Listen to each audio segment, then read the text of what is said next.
Fala pessoal, eu sou Henrico Trota, Head de RI e Research da Tivio Capital, e hoje eu estou aqui para fazer um conteúdo um pouquinho diferente, falar da carta do gestor de crédito privado desse mês. O conteúdo é diferente porque a gente já vem elaborando algumas cartas que estão disponíveis no site da Tivio Capital, na área do blog, mas a ideia hoje é fazer um vídeo entrando um pouco mais de detalhes nessa carta do gestor. A carta do gestor desse mês a gente está falando sobre a curva de Galton, que é um experimento desenvolvido por um polímata britânico chamado Francis Galton. O polímata é aquela pessoa que conhece de vários assuntos, né, tem especialidade em vários assuntos.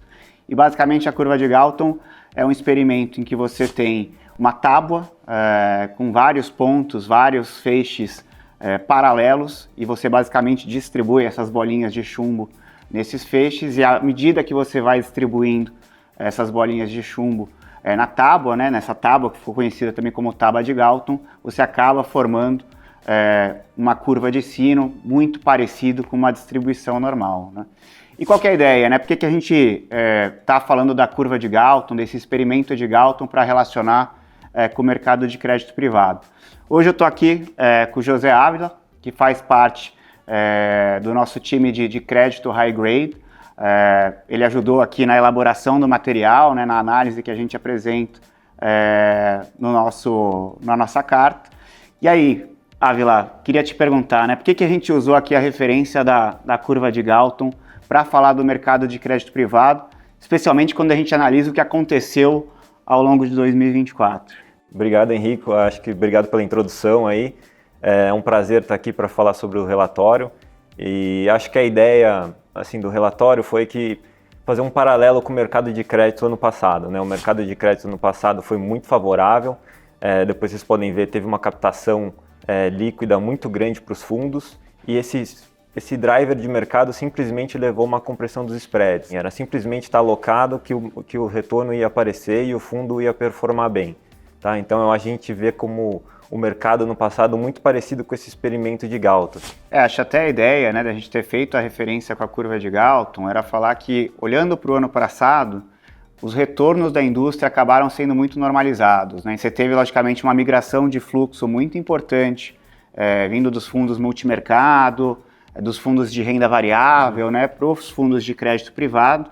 E, logicamente, dado esse fluxo, você tem, naturalmente, uma compressão de spread que é muito importante, né? Se vocês verem no gráfico na tela, até a evolução da captação líquida ao longo de 2024, não é exatamente um sino, né, a curva de Galton, né, mas você teve, logicamente, lá em 2023, uma captação líquida mais negativa, né, com os eventos de Americanas, de Light.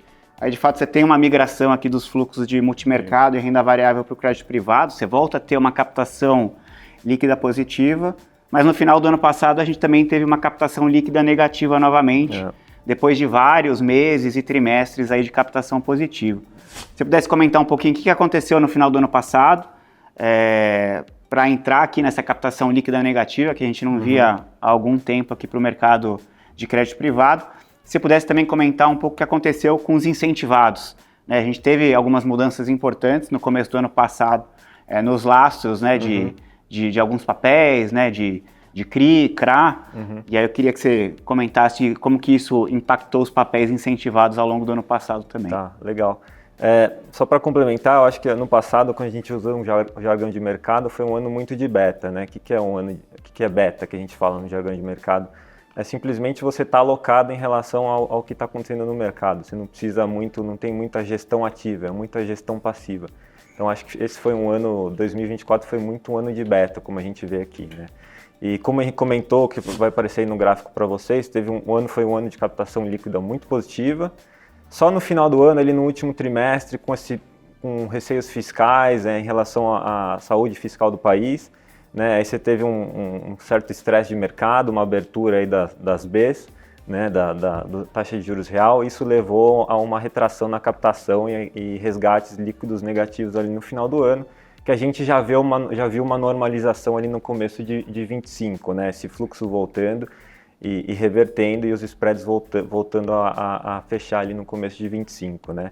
Em relação aos incentivados que você comentou, Henrique, teve uma mudança de lastro, alguns papéis deixaram de ter incentivo, isso virou muito fluxo para debêntures incentivadas, né? É um papel que está... As 12431 fazem muito sentido para o investidor pessoa física, né? Ele dá um incentivo fiscal que outros papéis deixaram de ter, e com todo esse fluxo de crédito privado também teve uma conversão de crédito, de spreads de crédito muito relevante no ano, assim, né? Mas eles são indexados, é importante comentar que eles são indexados às Bs, né? Normalmente ao IPCA, e com essa abertura, com esse medo fiscal em relação à saúde do país, né? Você teve uma abertura aí das taxas, que a gente acha que tem muito potencial para fechamento de taxas, né, ao longo de 2025. Legal, Ávila. Aí acho que um ponto interessante, né? A gente usou a curva de Galton aqui para falar de 2024, é o que você falou, né? Foi um ano muito de beta, você tem uma curva aí muito parecida com o sino, que é a curva de Galton. E aí a gente fala que em 2025 o cenário muda, né? Na verdade, o cenário já começou a mudar um pouco no final de 2024, a gente já começou a ver uma disparidade um pouco maior entre os retornos aqui dos fundos de crédito privado. Então, queria que você comentasse um pouco o que muda no cenário de 2025, por que a gente não acredita que, de fato, 2025 vai ser um ano que você vai ter uma curva de Galton, né? Que você vai ter uma curva um pouco mais assimétrica. Quais são os motivos que de fato, levam a gente a acreditar que esse ano vai ser diferente? Legal. Eu acho que é importante comentar que as empresas aproveitaram esse momento favorável de 2024, com muita captação de crédito e os spreads mais comprimidos, para reperfilar o endividamento delas. Então elas melhoraram a liquidez delas, captaram, alongaram o perfil da dívida, e daí vocês podem ver aí pelo gráfico que está aparecendo aí na tela, né? O que muda é que, apesar de no consolidado ter melhorado o perfil de crédito, vamos dizer assim, das companhias, tem que ter uma diferenciação entre os diferentes setores. Alguns setores específicos, como concessões rodoviárias, agro, não tiveram essa melhoria da liquidez e do perfil de endividamento que a gente vê em outros setores. Então, você consolida isso com os spreads de crédito bem apertados, bem amassados, eu acho que o papel do gestor agora é muito mais relevante, porque não é só você alocar, não é só beta, você precisa selecionar os melhores créditos, as melhores companhias, e isso que vai trazer o retorno esse ano. Então, a gente acredita piamente aqui na Tivio que o papel do gestor e dos analistas de crédito é muito mais relevante esse ano do que no ano anterior. Legal. Eu acho que a gente falou muito do ano passado, 2024, ter sido um ano de beta, né? Que a gente se aproveitou dos fluxos, né? Logicamente, você teve uma compressão de spread que ele foi generalizada, né? E até setorialmente, né? Você teve compressão de spread em praticamente todos os setores. Então, bastava estar posicionado aqui nos setores que você ia pegar a compressão de spread. O que a gente acha, né? E aí eu queria um pouco da opinião do Ávila, como que a gente faz isso também, é que esse ano de 2025 vai ser um ano mais de alfa e não necessariamente de beta, né? Então não vai, na verdade, só bastar estar posicionado de forma mais uniforme aqui nos setores. Na verdade, você vai ter que ser um pouquinho mais seletivo para trazer performance. Então, até o que a gente brinca no relatório, né? Geralmente na curva de Galton, na curva de sino, geralmente para você tem os extremos, né? Que é realmente onde você vai conseguir talvez ter uma performance maior, acima da média, né? Então, como que a gente busca aqui os extremos? O que a gente tem hoje na gestão para fazer essa diferenciação setorial e também conseguir achar os papéis que, no final do dia, vão dar a diferenciação de retorno para os fundos da Tivio, né? Legal.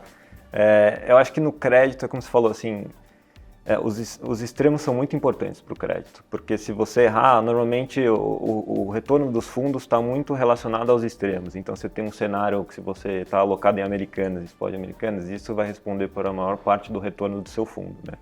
Então, eu acho que na Tivio aqui a gente tem alguns diferenciais bem grandes para conseguir se alocar no mercado. Então, acho que a gente tem uma metodologia de rating corporativo proprietária aqui, que faz uma diferenciação bem legal entre as companhias, e que, se você compara com os ratings externos, normalmente você vê uma concentração muito grande nos high grades, né? Você não vê muita diferenciação nos ratings. Aqui, pelo contrário, a nossa metodologia mostra essa diferenciação de forma bem mais relevante, o que permite com que o gestor entenda os diferentes riscos entre as companhias. Não é só tudo AAA, Não, tem uma diferenciação entre os AAAs ali, entre os high grades, que a nossa metodologia de rating proporciona, né? Então acho que essa é uma ferramenta de análise muito importante aqui para o gestor nesse sentido, né? E aqui o que a gente tem feito bastante a gente tem criado ferramentas, a gente tem usado muita parte de dados aqui para conseguir ler o mercado de forma mais rápida e diferenciar, tentar ter uma leitura maior dos setores e como que os spreads estão dentro dos setores, dentro das companhias, para a gente conseguir alocar melhor, né? Tentar achar essas precificações, diferenças de precificações que a gente considera que estejam erradas do ponto de vista do crédito e fazer essa alocação mais para gerar o alfa, que a gente acha que esse ano vai ser o principal driver aí, né, do mercado. Perfeito, Ávila. Na tela vocês podem ver também um pouco da performance dos fundos agora no mês de abril, né, de crédito privado high grade. Acho que a ideia agora, né, logicamente, é mostrar que a gestão ativa vai fazer cada vez mais diferença nesse ano, nessa seletividade mais estratégica.